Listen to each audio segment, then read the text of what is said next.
Welcome to our Tech Support Top Tips collection. In this video, we will demonstrate how to reset a Controller 6000 to the factory default settings. This procedure should only be carried out as a last resort following comprehensive troubleshooting. High Spec Controller 6000 units can be rendered inoperable in some circumstances following this procedure. Please contact Tech Support before resetting a High Spec controller.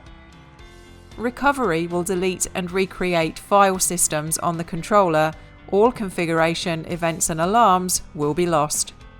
Note that once controllers have been upgraded to version 8.20 or later, factory resetting will not bring the controllers back to version 8.10 or earlier.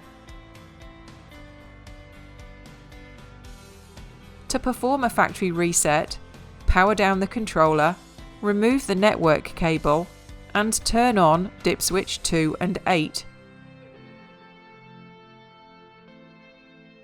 Power on the controller to begin the recovery sequence. This may take 1 to 2 minutes.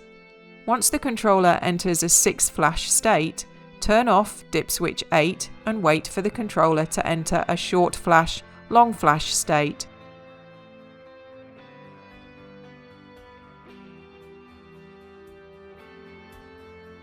Power down the controller.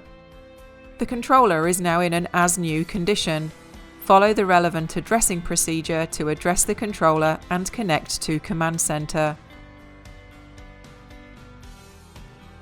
If reconnecting the controller to the same server as it was previously attached to, perform a Revalidate Certificate override from the controller's Status and Overrides Properties tab if available.